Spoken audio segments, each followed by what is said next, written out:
Get out. We want our space. Her words sliced through me like a knife. My own daughter-in-law, in the house I still owned. My son, my only child, just stood there, saying nothing. That moment changed everything. Sometimes betrayal comes from those closest to us. This is my story of deception, heartbreak, and finding the courage to reclaim my life at 78. If you're watching this video, please subscribe to the channel and let me know in the comments where you're watching from. I found it while cleaning Harold's desk, divorce papers Michael had left behind after our lunch. My son hadn't mentioned his failing marriage. Yet there it was, evidence of his crumbling world. I stared at my reflection in the antique mirror Harold had given me on our 40th anniversary, noting how the past year had etched deeper lines around my eyes. "Mom, sorry I'm late," Michael said, rushing through the front door of my Victorian home in Westbrook. At 52, his hairline had receded like Harold's, but his eyes still had that boyish sparkle. Work was insane today. "It's fine, dear. Lunch is still warm." I hugged him, hiding what I knew. If he wanted to tell me, he would. Over chicken pot pie, his favorite since childhood, Michael finally broke. "Mom, Vanessa and I have been seeing each other for a few months now." I nearly choked on my water. "Catherine's daughter? Vanessa Taylor?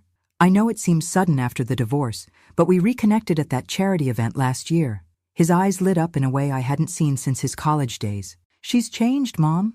I remembered Vanessa as a child, beautiful but entitled, always demanding attention. Catherine had always made excuses for her daughter's behavior. Now in her late 40s, Vanessa had been through 2 marriages already. "I'm happy if you're happy," I lied, because that's what mothers do. 3 months later, they were engaged. 6 months after that, I found myself hosting their engagement dinner in my dining room, watching Vanessa parade around my home, eyeing my antiques like items on an auction block. "This chandelier must be worth a fortune," she commented, staring up at the crystal fixture Harold had installed himself. "It's not about the value," I replied. "It's about the memories." After dinner, Michael pulled me aside. "Mom, I need to tell you something. We've been looking at apartments, but with the economy and my investments tanking," he couldn't meet my eyes. "What is it, Michael?" "We're struggling financially. I lost almost everything in that tech crash." Before I could respond, Vanessa appeared, wrapping herself around my son's arm. "Your mother doesn't need to worry about our problems." That night, as I lay in bed thinking about Michael's situation, I made a decision that would change everything. I owned several investment properties Harold and I had purchased during his successful career as a corporate attorney. The colonial house on Maple Street was sitting empty. The next morning, I called Michael. "I have a solution for your housing situation," I said. "The colonial on Maple Street. You and Vanessa can live there as long as you need." His voice caught. "Mom, we couldn't." "I insist. The property is just sitting there." I paused, choosing my next words carefully. "I'll keep it in my name since it's part of my retirement plan, but it's yours to live in." When we met at the property later that day, I handed Michael the keys. Vanessa walked through the house, her perfectly manicured finger tracing the original woodwork. "It's old-fashioned," she said with a thin smile, "but we can work with it." Michael embraced me tightly. "Thank you, Mom. We won't forget this." As I drove home, a strange heaviness settled in my chest. I chalked it up to empty nest syndrome, even though my son had moved out decades ago. I had no idea that I had just handed over the keys to what would become my prison of guilt, manipulation, and betrayal. It started with unanswered phone calls. I'd leave messages for Michael, and days would pass before he'd return them. When I'd invite them for Sunday dinner, a tradition in our family for decades, there was always an excuse. Work commitments, previous engagements, Vanessa feeling under the weather. I kept a small leather-bound journal, a habit I'd developed during my years as a school principal. Tuesday, called Michael about dinner this weekend.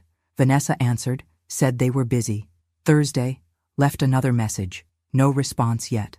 I wasn't keeping score. I was trying to convince myself I wasn't imagining the growing distance. One Wednesday afternoon, I prepared Michael's favorite lasagna and drove to their house. My house, technically. I rang the doorbell, balanced the still warm dish in my hands, and waited. Vanessa answered, her smile faltering when she saw me standing there. "Eleanor, this is unexpected." She opened the door reluctantly. "I thought you might enjoy a home-cooked meal," I said, stepping inside. The house looked different. The antique side table that had been in the entryway was gone, replaced by a sleek modern console that didn't fit the colonial architecture. Michael emerged from his home office, surprise evident on his face. "Mom, we weren't expecting you. I was in the neighborhood and thought you might like some lasagna." My voice sounded unnaturally cheerful even to my own ears. "That's thoughtful," Vanessa said, taking the dish from my hands with a forced smile. "We actually just ordered takeout, but we can save this for tomorrow." I followed them into the kitchen. Noticing more changes, the vintage cabinet pulls had been replaced with stainless steel handles, and the warm cream walls were now stark white. While Michael excused himself to finish an email, I heard Vanessa in the hallway, her whispered words carrying into the kitchen. "I can't believe she just showed up." "Again, can't we just tell her to call before coming over? It's like we have no privacy anymore." The wooden spoon I was using to stir my tea clattered against the porcelain cup. I set it down carefully, my hands suddenly unsteady. Michael's hushed response. "She's just being helpful. You know how she is. It's suffocating." "Michael, your mother needs to understand boundaries." I quietly gathered my purse and car keys. When they returned to the kitchen, I was already headed for the door. "I should get going," I said, avoiding their eyes. "Enjoy the lasagna." "Mom, you don't have to leave," Michael said, but the relief in his voice was unmistakable. On the drive home, tears blurred my vision. I'd agreed they needed their space, their privacy as newlyweds, but I never expected to be treated like an intruder in a house I owned, bringing food I had lovingly prepared. That evening, I sat alone at my dining table pushing food around my plate. The phone rang. Catherine, Vanessa's mother and my friend of 5 decades. "Eleanor, how are you? We haven't spoken in weeks." I considered telling her about what I'd overheard, but loyalty to Michael stopped me. "I'm fine, just adjusting to Michael being married again." "Vanessa seems so happy," Catherine gushed. "She says the house is absolutely perfect." I nodded, forgetting she couldn't see me. "Yes, it's a lovely home." After hanging up, I added a new entry to my journal. "Remember, they need their space. Call first next time." But the words felt like a surrender to something I couldn't quite name yet. Spring turned to summer, and with it, my relationship with Michael continued to wither like unwatered flowers. Our weekly phone calls became monthly. His visits, once reliable as clockwork, became rare events to be celebrated. When we did get together, I noticed a disturbing pattern. Vanessa dominated every conversation, often cutting me off mid-sentence. "So, I've been volunteering at the literacy center downtown," I began during one of our rare meals together. "Speaking of downtown," Vanessa interrupted, "Michael and I saw the most amazing modern art exhibition last weekend. You probably wouldn't have enjoyed it, Eleanor. Very avant-garde." Michael nodded, avoiding my eyes. The son who once asked for my opinion on everything from his college essays to his career choices now seemed unable to form independent thoughts in his wife's presence. November brought Thanksgiving, and I spent days preparing. I polished the silver that had been in Harold's family for generations, set the table with my best china, and cooked all of Michael's favorites. They arrived an hour late. Vanessa swept in wearing a designer outfit that seemed excessive for a family dinner, her eyes scanning my home critically. "This place is exactly the same," she said, running a finger along the mahogany sideboard. "Don't you ever think about updating, Eleanor? All these antiques make it feel like a museum." I forced a smile. I find comfort in familiar things. During dinner, Vanessa dominated the conversation with stories about their social circle, people I'd never met and events I hadn't been invited to. As I served pumpkin pie, Harold's recipe, Vanessa set down her fork and fixed me with a direct stare. "Frankly, Eleanor, a house this size for a person of your age, it seems dangerous and wasteful." The room fell silent. Even the grandfather clock in the hall seemed to hold its breath. "I manage just fine," I replied, my voice steady despite the knot forming in my throat. "There are some lovely retirement communities in Lexington," she continued. "Very upscale. You'd be around people your own age. I'm not ready for that yet." "Well, no one is ever ready to admit they're getting older." She laughed as if she'd said something witty.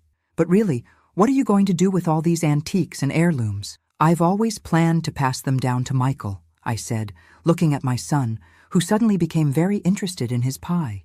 Vanessa waved her hand dismissively. "We don't need to clutter our space with old things. They probably aren't worth much anyway." Michael cleared his throat, but said nothing to defend the family treasures he once admired, or the mother who had preserved them for him. After they left, I noticed my grandmother's diamond brooch was missing from the display cabinet in the living room. It had been there that morning when I dusted. I searched everywhere, telling myself I must have misplaced it, refusing to consider the alternative. That night I wrote in my journal, "Missing diamond brooch, also missing the son who would have once helped me search for it." My 79th birthday dawned bright and clear. I made coffee and checked my phone, expecting at least a message from Michael. Nothing. By noon, I'd received calls from several friends, including Patricia, my former colleague, but silence from my only child. He's probably planning something special, I told myself, remembering how Michael had always made a fuss over my birthdays. Even after Harold died, my son had maintained our family traditions, bringing cake and insisting we celebrate. By evening, still nothing. Determination overtook disappointment. I baked my own birthday cake, lemon with buttercream frosting, just as Harold used to make for me, and dressed in my favorite blue dress. I wasn't going to let Michael's forgetfulness ruin my day. I drove to their house, my house, with the cake on the passenger seat. As I turned onto Maple Street, I noticed several cars parked outside. Lights blazed from every window, and I could hear music playing. Confused, I approached the front door and rang the bell. The sound of laughter abruptly stopped. Footsteps approached, and Michael opened the door, his expression changing from festive to horrified in an instant. "Mom, what are you doing here?" I stood frozen, the cake suddenly heavy in my hands. Behind him, I could see a dining room table set for a dinner party, champagne glasses glinting under the chandelier. "It's my birthday," I said, the words sounding small and pathetic. Vanessa appeared beside him, glass in hand. "Eleanor, what a surprise!" Her voice was artificially bright. "Oh dear, is it your birthday? We had no idea." Through the doorway, I spotted Catherine among the guests, her expression a mixture of embarrassment and pity. Our eyes met briefly before she looked away. "We're celebrating Michael's promotion," Vanessa continued.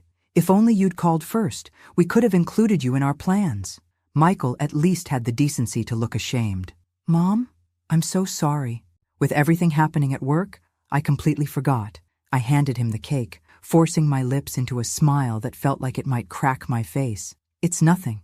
Enjoy your celebration. Congratulations on the promotion." "Won't you come in?" Michael asked, though his tone suggested he hoped I'd decline. No, I don't want to intrude on your party. I just thought—" My voice trailed off. What had I thought? That my son would remember the day of my birth? That I mattered enough to merit a phone call? "Another time, then," Vanessa said, already closing the door. "Happy birthday, Eleanor." I drove home carefully, tears blurring the road ahead. At a stoplight, I caught my reflection in the rearview mirror, an old woman alone on her birthday. Harold would have been devastated to see me like this, my strong, principled husband who had always taught Michael about respect and family. At home, I sat in darkness, no candles to blow out, no wishes to make. My phone dinged with a text message from Michael. "So sorry about tonight, Mom. Let's have dinner next week to celebrate your birthday. Love you." I didn't respond. Instead, I opened my journal and wrote, "Today I turned 79. Today I also realized that in my son's new life, there is no room for his mother." The tears finally came then. Not quiet and dignified, but wrenching sobs that left me gasping. I cried for the little boy who once made me birthday cards with crayon hearts, for the young man who drove 4 hours from college just to surprise me on my birthday, and for the middle-aged stranger who had forgotten me entirely. 2 months crawled by. Following Vanessa's protocol, I called ahead to schedule a visit, clutching the health insurance documents Michael had requested. Each ring of the phone tightened the knot in my stomach. "Eleanor," Vanessa answered, her voice cool and professional. "Yes, tomorrow at 2 would be fine." The next day, I arrived precisely on time, documents neatly organized in my leather portfolio, a gift from Harold on our 30th anniversary. The Colonial's driveway was cluttered with construction trucks, and a dumpster sat on what had once been my carefully tended front lawn. I navigated around a pile of debris to reach the front door, which stood ajar. Inside, the once elegant entryway was in shambles. Plastic sheets hung from doorways, and the air was thick with plaster dust. "Hello?" I called out, stepping carefully over power cords. Michael emerged from the living room, his dress shirt incongruous amid the chaos. "Mom, thanks for bringing those papers." "What's happening here?" I asked, trying to keep the alarm from my voice. Just some renovations, he said vaguely. Vanessa's in the back. Come on through. I followed him through the house, my heart sinking with each new discovery. The original hardwood floors were being covered with modern tile. The crown molding Harold and I had painstakingly restored was gone, but it was the bay window that stopped me in my tracks. Workers were removing the stained glass panels, vibrant blues and ambers that had cast jewel-toned light across the room for over a century. Michael, what are they doing with the stained glass? My voice came out as a whisper. Before he could answer, Vanessa appeared, wearing a hard hat like a fashion accessory. Eleanor, perfect timing. What do you think of our modernization project? I struggled to find words that wouldn't betray my horror. It's quite a change. We're bringing this old place into the 21st century, she said proudly. Those dated stained glass windows are the first to go. But those windows are what made Harold and I fall in love with this house, I said, watching as a worker carelessly placed one of the priceless panels against a wall. They're irreplaceable architectural elements. The house is listed in the historic register because of features like that. Vanessa's smile hardened. You said we could live here as we wanted. I said you could live here, I corrected, finding my voice. Not destroy irreparable historic features. Is there a problem? A man in a suit approached, clipboard in hand. No problem, Vanessa said quickly. My mother-in-law is just surprised by the changes. Actually, I said, straightening my shoulders, I'm wondering if you've obtained the proper permits for altering a historically protected property. The contractor looked confused. Mrs. Wilson, I was told you approved all these changes. I did no such thing, I replied, turning to Michael, who suddenly seemed intensely interested in his shoes. Vanessa's face flushed red. You gave us this house. I allowed you to live in this house, I clarified. The deed remains in my name, which means legally you need my approval for structural changes. That's it, Vanessa exploded, her carefully cultivated poise vanishing. We always knew there were strings attached. This is exactly why we never invite you over. Get out. We want our space. The contractor backed away, clearly uncomfortable. Michael finally looked up, not at Vanessa, but at me. I think it's better if you go, Mom, he said quietly. We'll talk later. I handed him the insurance documents and walked out, my legs trembling with each step. In my car, I realized my hands were shaking, not from fear or sadness, but from rage, pure, cleansing anger. As I gripped the steering wheel, a clarity I hadn't felt in months washed over me. This wasn't about a house or stained glass windows. This was about respect, about boundaries that had been trampled for too long. I started the engine, my decision already made. The time for turning the other cheek was over. Eleanor, you need to check your financial statements, Patricia said, passing me a cup of tea. We sat in her sunlit kitchen, the one place I felt safe enough to break down completely. After leaving Michael and Vanessa's, I'd driven straight to Patricia's. My friend of 40 years, former colleague and retired attorney, listened without interruption as I recounted everything. The growing distance, the birthday debacle, and finally, the confrontation over the house renovations. This isn't just about them being rude, Patricia continued, her lawyer's mind already calculating angles I hadn't considered. Something doesn't add up. The renovation costs for what you described would be astronomical. Where is that money coming from if Michael claimed financial difficulties? The question hung in the air between us, unthinkable, yet demanding consideration. The next morning, I called Mr. Reynolds, my accountant since Harold's death. His response to my request for a meeting was immediate and concerning. I've been trying to reach you for months, Mrs. Wilson. 2 hours later, I sat across from him in his office as he spread papers across his desk. We've received several alerts about unusual activity, he explained, pointing to highlighted transactions. I sent multiple notices to your home address. When you didn't respond, I assumed they were errors, and you'd confirmed that directly with the banks. My stomach clenched. I never received any notices. He nodded grimly. That's what I was afraid of. What followed was a methodical uncovering of horror. Credit cards I'd never applied for opened in my name. Small withdrawals, $200 here, $500 there, from various accounts over 18 months, totaling more than $65,000. The pattern is telling, Mr. Reynolds said, showing me a calendar where he'd mapped the transactions. Most withdrawals occur within 24 hours of when your son and his wife visit you. I felt the blood drain from my face. That's impossible. There's more, he said reluctantly. I took the liberty of consulting with a private investigator I trust. He slid another folder toward me. He found these among your personal papers when he checked your home office yesterday. Inside were partially completed property transfer documents with what appeared to be my signature at the bottom. I never signed these, I whispered, staring at the careful forgery. The investigator believed you'd want to know immediately. Mr. Reynolds' voice was gentle but firm. Do you recall your son asking you to sign anything recently? A memory surfaced. Michael at my kitchen table 3 weeks earlier, a stack of papers between us. These are just insurance forms, Mom. Sign where I've marked while I take this call. I'd signed without reading, distracted by an urgent call from Catherine about her husband's health. What do I do? My voice sounded strange to my own ears. First, we secure your assets, Mr. Reynolds said decisively. Then we document everything. You'll need to decide if you want to pursue criminal charges. Criminal charges. Against my only child. The words seemed to belong to someone else's nightmare. As Mr. Reynolds outlined security measures, a thought surfaced through my shock. Harold would be heartbroken, but not surprised. He'd always worried about Michael's lack of financial discipline, his tendency to be influenced by stronger personalities. One more thing, Mr. Reynolds added, closing the folders. The investigator noticed your mail appears to have been tampered with. I suggest we redirect all your financial communications to a P.O. box immediately. On the drive home, I passed the Colonial on Maple Street. My property, my investment, my mistake. The construction trucks were still there, dismantling history piece by piece, just as Michael and Vanessa had been dismantling me. That night, I didn't write in my journal.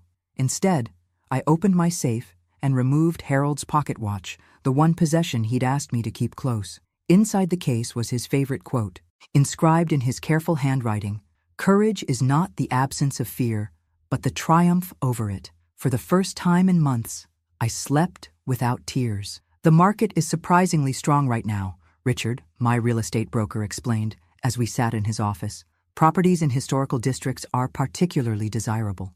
3 days had passed since my meeting with Mr. Reynolds. 3 days of careful planning, of quiet rage, of rediscovering my backbone, the one I'd worn proudly during 30 years as a school principal, but had somehow misplaced in widowhood. I want a discreet sale, I explained. Private listings only, serious buyers. Richard nodded, making notes. And the current occupants? My lawyer will handle the notification requirements. Mr. Goldstein had been clear. As the legal owner with no formal rental agreement in place, I needed to notify the occupants of my intent to sell, but I wasn't obligated to offer them first refusal or detailed timelines. May I ask what prompted this decision? Richard's eyes were kind behind his glasses. We'd known each other since he sold Harold and me our Victorian home decades ago. Let's just say I'm simplifying my investment portfolio, I replied, the half-truth bitter on my tongue. That afternoon, I made 2 more appointments. One with the bank to secure new accounts that only I could access, and another with an art teacher. If I was rebuilding my life at 79, I might as well explore the watercolor painting I'd always wanted to try. The formal notification letter to Michael and Vanessa went out the next day, certified mail with signature required, exactly as Mr. Goldstein had advised. The language was straightforward. This letter serves as official notification that the property at 247 Maple Street may be listed for sale. Further information will be provided as it becomes available. I imagined Vanessa's face when she opened that envelope. The thought brought me no joy, only a grim satisfaction that I was finally taking action.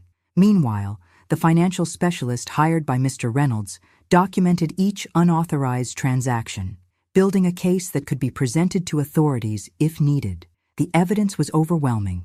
My identity had been used to open 3 credit cards. My accounts had been systematically drained in small increments. My mail had been intercepted to hide the evidence. All roads led to Michael and Vanessa. That Friday, I attended my first watercolor class at the community center. Surrounded by fellow seniors, I dipped a brush into azure blue and made my first tentative stroke across the paper. The color bloomed and spread, unpredictable and beautiful. "That's it," encouraged the instructor, a gentle woman with silver hair. "Don't try to control it completely. Water has its own ideas." I thought about how I'd tried to control everything after Harold died. My grief, my loneliness, my fear of being a burden to Michael. How that control had become a kind of surrender to Vanessa's manipulations. Michael's distance, no more. That evening, Patricia called. "How are you holding up?" "I'm painting," I said, surprising both of us with a small laugh. "Terribly, but I'm painting." "Eleanor Wilson, artist. I like it." Her tone shifted. "Any response to the letter?" "Not yet." "Brace yourself," she warned. "People like Vanessa don't give up easily." Patricia was right. The next morning, my phone rang. Catherine's number. "Eleanor?" Her voice was strained. "Vanessa just called me, very upset. She said you're selling their house without warning." "That can't be right." "It's my house, Catherine," I replied calmly. "And they received formal notification yesterday." "But they've made it their home. They've invested so much in renovations." "Unauthorized renovations to a property they don't own." Silence stretched between us, decades of friendship suddenly thin as tissue paper. "Eleanor, are you sure you're thinking clearly?" Catherine finally asked. "Vanessa says you've been confused lately, forgetting conversations." Ice formed around my heart. So that was their strategy. Paint the widow as senile, incompetent to manage her affairs. "I've never been more clear-headed," I replied. "Perhaps you should ask your daughter about the credit cards opened in my name, or the $65,000 missing from my accounts." This time, the silence had a different quality. "I need to go," Catherine said finally. I'll call you later." I hung up and stared at my half-finished watercolor, blue bleeding into purple, creating something entirely new at the edges. The first post appeared on a family support forum. "Worried about elderly mother-in-law being manipulated by unscrupulous advisors. How can we protect her assets from people taking advantage of her confusion?" Catherine forwarded it to me with a simple message. "Is this what I think it is?" It was Vanessa's opening salvo, carefully worded to avoid defamation, yet specific enough that anyone who knew us would recognize the situation from her distorted perspective. More posts followed on various platforms. In Vanessa's narrative, I was a confused elderly woman being coerced by financial vultures into selling property out from under my loving family. Michael was portrayed as the devoted son trying to protect his vulnerable mother while respecting her independence. The comments were predictably sympathetic to Vanessa's version. "You might need to consider guardianship proceedings and document her confusion for the courts." I showed the posts to Mr. Goldstein, who merely raised an eyebrow. "Predictable and inadvisable," he commented. "She's creating a digital paper trail of her intentions." On Thursday evening, my doorbell rang unexpectedly. Catherine stood on my porch, looking uncomfortable. "May I come in? I think we need to talk." I led her to the living room, where we'd shared countless cups of tea over 5 decades of friendship. Today, I offered nothing. "Vanessa and Michael had a meeting with Dr. Sutton yesterday," she began, without preamble. "The geriatric specialist?" She nodded, unable to meet my eyes. "They're exploring options for evaluating your capacity to manage your financial affairs." Though I'd suspected as much from the online posts, hearing it confirmed sent a chill through me. "I see," I said, surprised by how steady my voice remained. "And what do you think about that, Catherine?" She looked up then, her expression troubled. "I don't know what to think anymore. Vanessa says you've been acting erratically, forgetting conversations, making accusations, but you seem perfectly fine to me right now." "Perhaps because I am fine," I replied. "Perhaps because the only thing that's changed is that I've stopped allowing them to take advantage of me." I offered Catherine the folder Mr. Reynolds had prepared, a timeline of the financial fraud with supporting documentation. She hesitated before taking it. "I can't believe Vanessa would do something like this," she whispered, though her tone lacked conviction. Neither could I, at first. I watched her flip through bank statements, credit reports, the forged property transfer documents. But the evidence is quite clear. Catherine's hands trembled slightly as she closed the folder. "There must be some explanation." "I'm sure Michael and Vanessa will have several," I said. "The question is whether you'll believe them or your own eyes." After she left, I stood at the window watching her drive away. Our friendship hung in the balance now.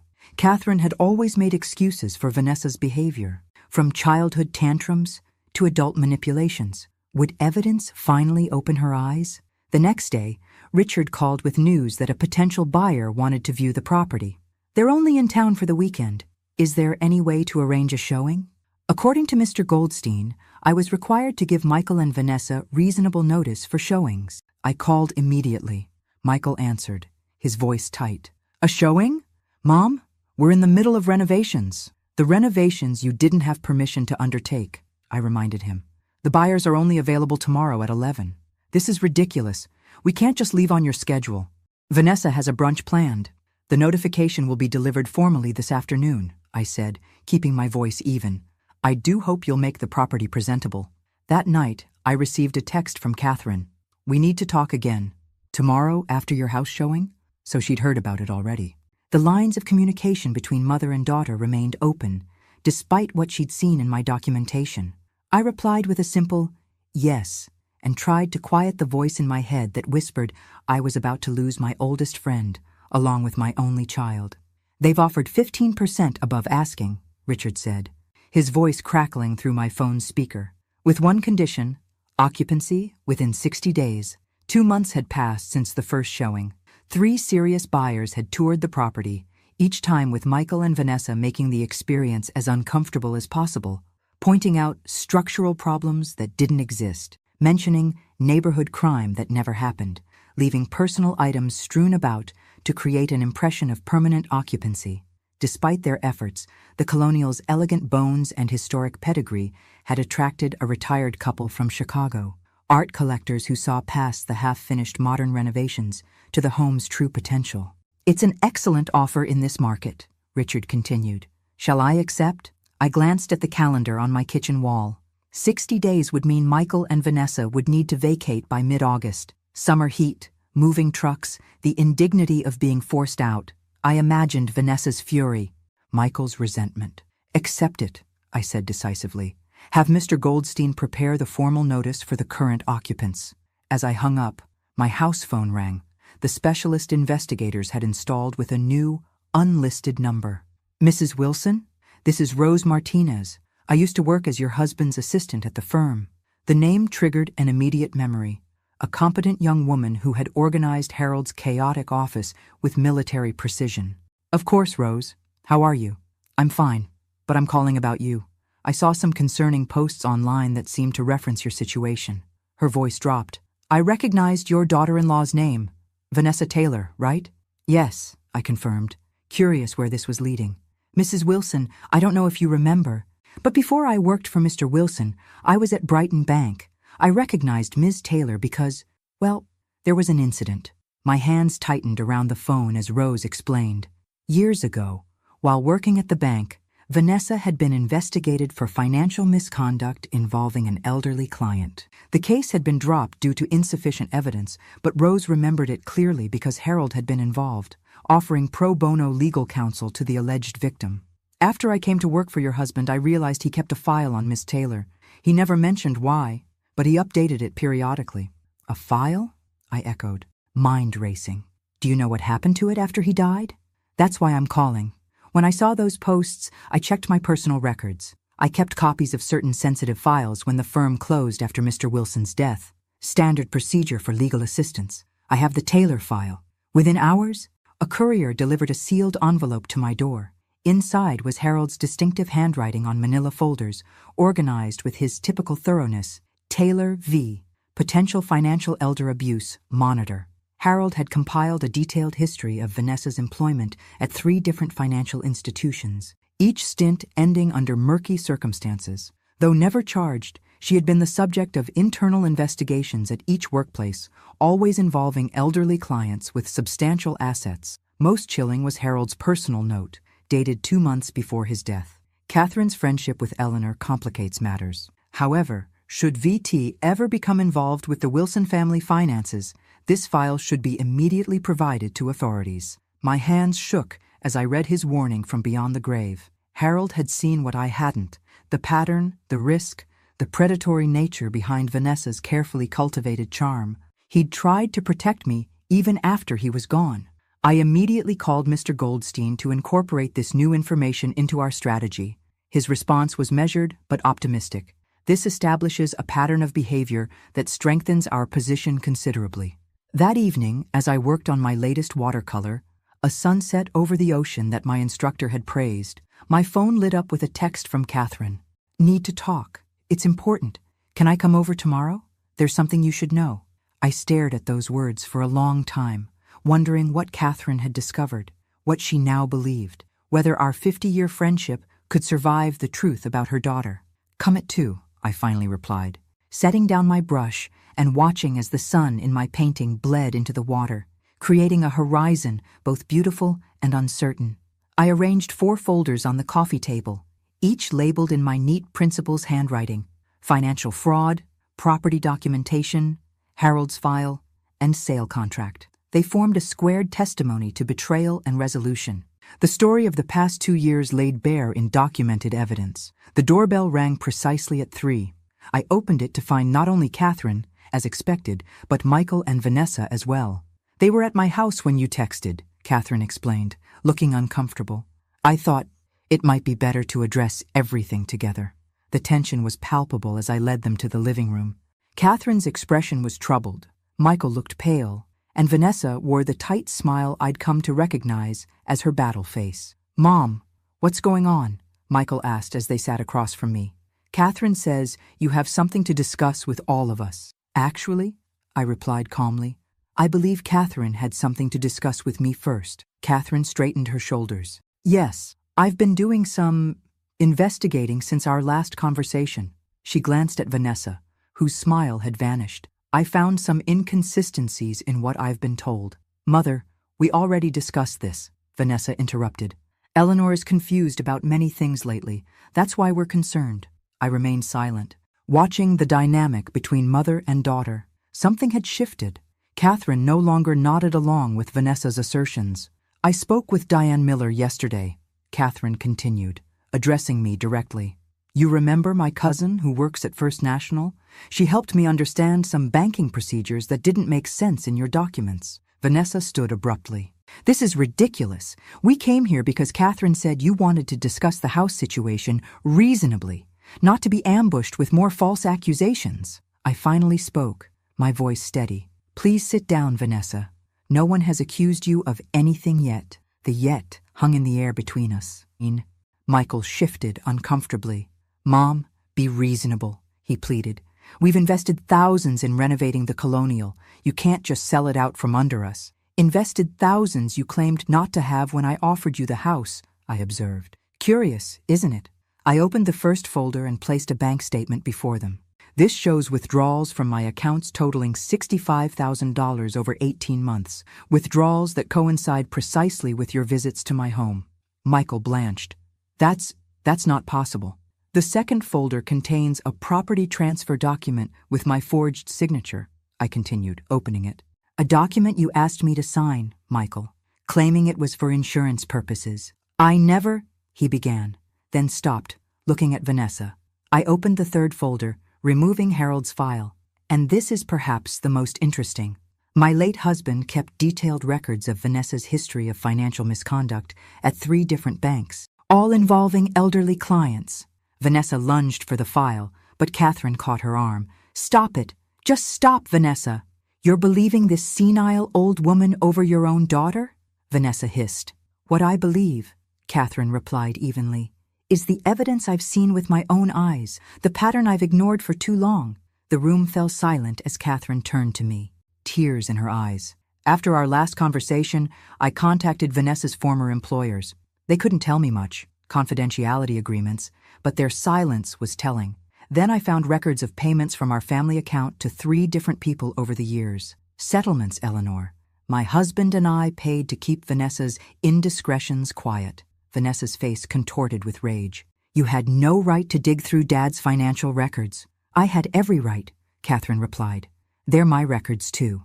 I opened the final folder and placed the sale contract on the table. "The Colonial has been sold. The new owners take possession in 60 days. "You can't do that," Vanessa shrieked. "We'll fight this in court. We'll have you declared incompetent." "With what evidence?" I asked quietly. "The testimonial of a woman with a documented history of financial elder abuse? Or perhaps my confused son, who can't explain how renovations were funded, or why his signature appears on credit card applications in my name?" Michael stared at the documents spread before him, the color draining from his face. "I didn't know," he whispered, looking up at me with the eyes of the little boy I once knew. "Mom, I swear, I didn't know about the accounts." For the first time, I saw doubt flicker across Vanessa's perfect facade. Perhaps not all of it, I acknowledged. But you knew enough. Michael, you chose to look away rather than stand up for your mother. You chose comfort over integrity. The grandfather clock in the hallway chimed 4 times, marking the hour and the end of deception. In the silence that followed, I saw my son clearly for the first time in years, not the idealized image I'd clung to, but the flawed man who had failed both of us. What happens now? Catherine finally asked. Now, I said, gathering the folders. We each make our choices. The legal document before me was straightforward. In exchange for my agreement not to pursue criminal charges, Vanessa would relinquish any claim to my property and assets, acknowledge the unauthorized use of my identity, and agree to no further contact. It's a generous offer, Mr. Goldstein observed. More generous than I would advise, frankly. I'm not interested in seeing my son's wife in prison, I replied. I just want this chapter closed. 3 weeks had passed since the confrontation in my living room. 3 weeks of careful negotiations through attorneys, of long conversations with Catherine as we rebuilt our friendship on honesty rather than loyalty, of silence from Michael. The day after our confrontation, he had moved out of the Colonial into a small apartment downtown. His divorce filing made the local papers, a minor scandal in our social circle, but nothing compared to what would have happened had I pressed charges. I signed my name to the agreement, watching as Mr. Goldstein's assistant notarized it. The action was anticlimactic after months of drama, yet I felt an unexpected lightness as I set down the pen. It's done, Mr. Goldstein confirmed. Ms. Taylor's attorney has her signature already. This resolves all outstanding issues between you, except, of course, the most significant one, my relationship with my son. That evening, Catherine came for dinner, our first attempt at normalcy after the upheaval. Vanessa's moving to Arizona next week, she said, helping me clear the dishes afterward. My sister is letting her stay while she figures things out. How are you handling it? I asked, genuinely concerned for my friend. Catherine sighed, leaning against the counter. Some days are harder than others. I keep asking myself how I missed the signs, how I enabled her behavior for so long. We see what we want to see in our children, I replied, thinking of Michael. Have you heard from him? I shook my head. Not since he moved out. He will, Catherine assured me, when he's ready to face what happened. The next morning, I attended a meeting of the financial literacy group Patricia had encouraged me to join. Seniors who had experienced financial exploitation sharing their stories and resources. The facilitator, a retired banker named Thomas, had invited me to speak about my experience. Standing before the group of 15 elderly men and women, some still visibly shaken by their ordeals, I felt a surge of purpose. My name is Eleanor, I began, and until recently, I believed that being kind meant being passive, that loving my family meant accepting whatever treatment I received. Nodding heads encouraged me to continue. My late husband once told me that integrity is not just about honesty, but about wholeness, being fully yourself without compromising your values. It took me 79 years and a devastating betrayal to understand what he meant. For the next hour, I shared my story, not just the fraud and manipulation, but the emotional journey from confusion to clarity, from hurt to action. When I finished, the room was silent for a moment before an elderly man spoke up. How did you find the courage to confront your own son? The question pierced me. I realized that by allowing his behavior to continue, I wasn't helping him. True love means holding people accountable, not enabling their worst instincts. As the meeting dispersed, several members lingered to share their stories with me privately. I exchanged phone numbers, promised to return next week, felt the first threads of a new community forming around shared experience and recovery. That afternoon, my doorbell rang unexpectedly. Michael stood on the porch, his face gaunt, eyes red-rimmed. "Mom," he said simply, his voice breaking on that single syllable. I stepped back to let him in, noticing how he had aged in just 3 weeks, his shoulders hunched, new lines around his mouth.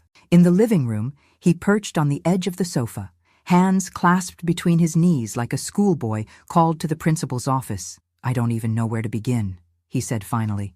"To say I'm sorry seems inadequate." "It is," I agreed, not unkindly, "but it's a start.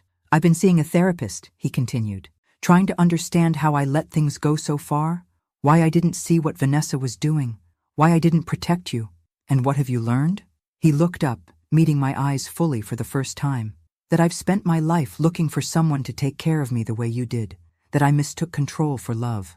That I was so afraid of disappointing you that I couldn't face any failure, even when the alternative was betraying everything you taught me. His honesty was unexpected, disarming. I forgive you, Michael, I said quietly. But forgiveness doesn't erase consequences. He nodded, a tear slipping down his cheek. You're slipping. I know. I don't expect things to go back to how they were.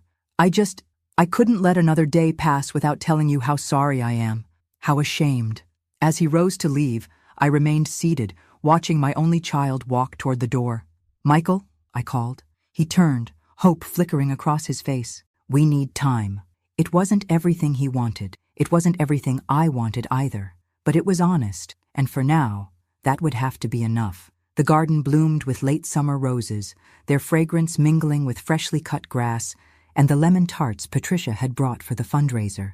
Canvas awnings provided shade for the 80 guests scattered across my backyard, each wearing a name tag and carrying a program for the first annual Secure Seniors benefit. 3 years had transformed the small support group I'd joined into a recognized regional organization that provided education, resources, and advocacy for elderly victims of financial exploitation. Today's event would fund our newest initiative, a peer counseling program for seniors rebuilding their lives after abuse. Eleanor, the press is here, Catherine called, waving me toward the garden gate where a local reporter waited with a photographer.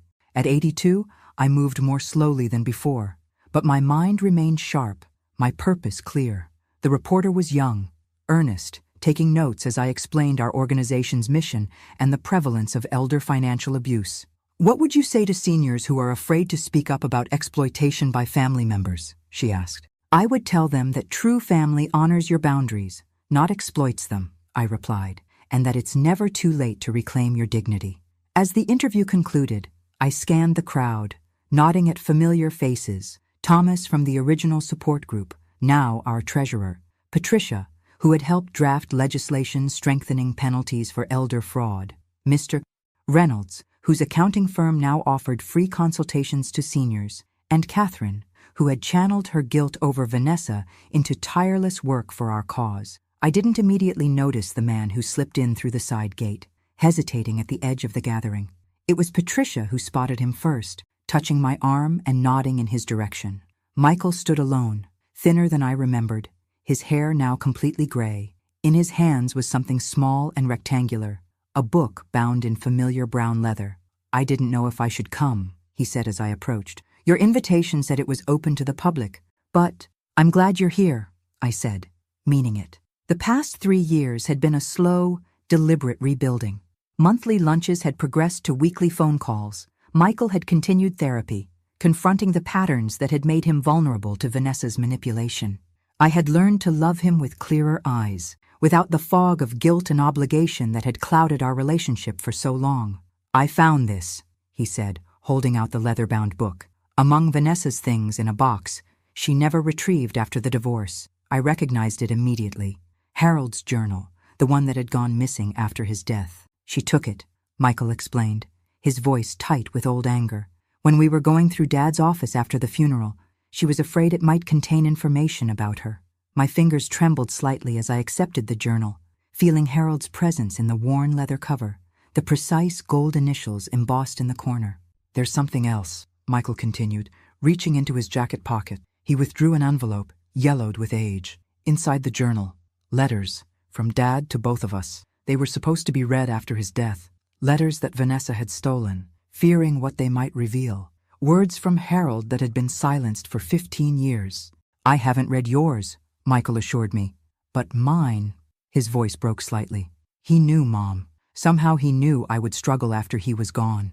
He warned me to value integrity over comfort, to remember that true wealth isn't measured in possessions. A lesson Michael had learned the hardest way possible.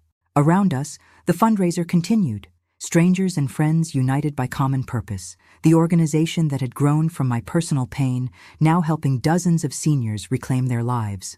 Would you like some lemonade? I asked, nodding toward the refreshment table. Patricia brought those lemon squares you always liked. It was a small invitation, insignificant compared to the breach that had separated us. Yet as Michael nodded and fell into step beside me, It felt like the closing of a circle. We joined a table where Catherine sat with Thomas and his wife. Introductions were made, conversation flowed. Michael listened intently as Thomas described our latest initiative, offering suggestions from his experience as a project manager. "You should come to our next planning meeting," Catherine suggested. "We could use someone with your organizational skills." Michael glanced at me, questioning. "It's a good idea," I agreed, "if you're interested." As afternoon faded toward evening and guests began to depart, I found myself alone on the patio with Harold's journal in my lap. The letter Michael had given me remained unopened beside it. The garden was quiet now, just the distant sounds of cleanup crews and Patricia directing volunteers. I opened the envelope carefully, unfolding pages in Harold's distinctive handwriting. "My dearest Eleanor," it began, "if you're reading this, I am gone, but my love for you remains. My greatest wish is that you and Michael will honor what truly matters, not the houses or investments we've accumulated, but the integrity with which you live." Tears blurred the words, but I continued reading Harold's final guidance, his hopes for us, his faith in my strength. In the final paragraph, he wrote, "Remember that it's never too late to begin again, to stand firmly in your truth, to create a life that reflects your values rather than others' expectations." I closed the letter as the setting sun cast long shadows across the garden. Harold had been right, as he so often was. It wasn't too late, not at 79 when I'd finally stood up for myself, not at 82 as I helped others do the same. "Mom?" Michael appeared at the patio door. "Need any help with these last tables?" "That would be nice," I said, tucking the letter into the journal and rising to stand beside my son. As we worked together in companionable silence, I thought about the long journey that had brought us here, the betrayal and pain, yes, but also the clarity and purpose that had emerged from it. I thought about the colonial house, now lovingly restored by its new owners who had reinstalled vintage stained glass windows similar to the originals. I thought about Vanessa, who according to Catherine was working at a resort in Arizona, still searching for shortcuts to security.